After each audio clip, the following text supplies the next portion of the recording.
Are you wondering how to add more omega-3s into your diet?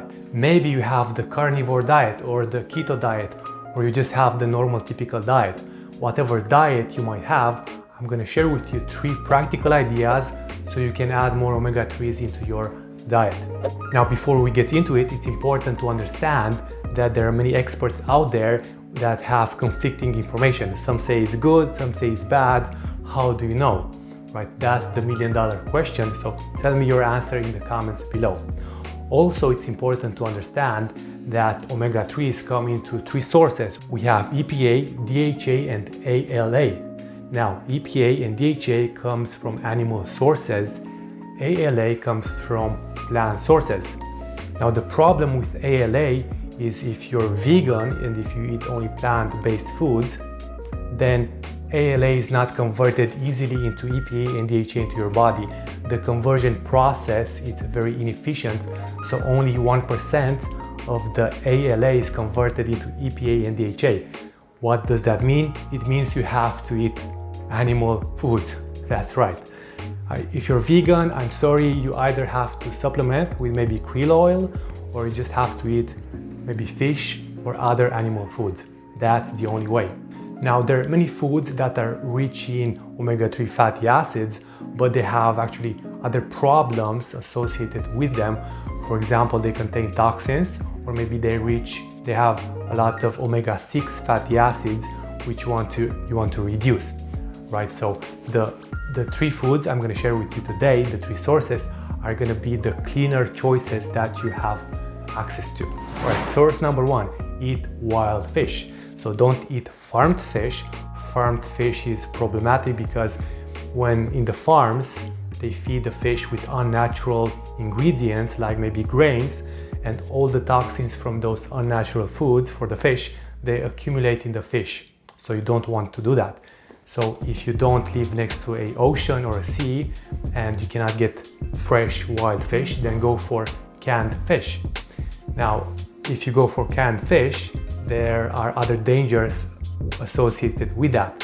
For example, the inside of the cans typically are lined with BPAs, because that way the fish will not get an acidic taste.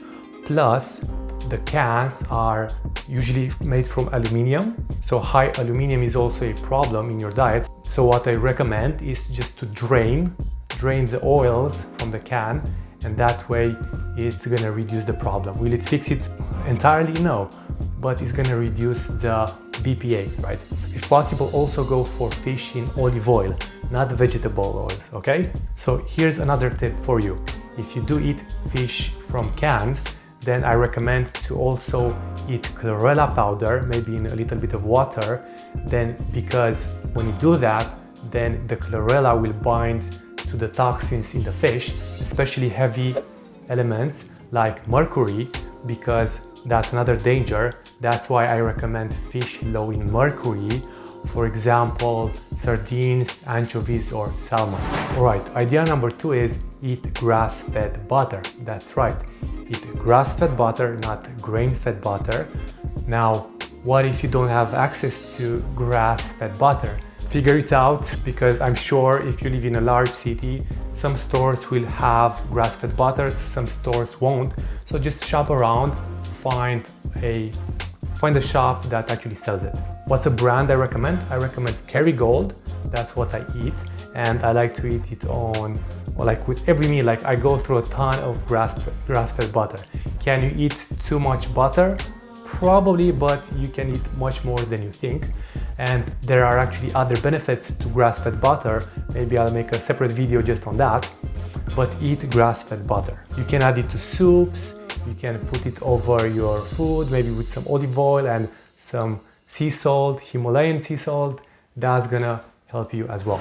All right, idea number 3 is eat krill oil supplements. That's correct. So krill oil is a supplement, yes, but it's good for you. Now, some people feel weird about taking supplements because there are many bad supplements out there, but actually krill oil is a good choice. It's a healthy choice. You can take it daily, especially if you find a good brand that you trust. So if you feel supplements are unnatural, that's okay, many people feel that, But let me challenge you a bit on that, because you see there are bad unnatural things and there are good unnatural things, right? Just because it's unnatural doesn't mean it's bad. Did you get that?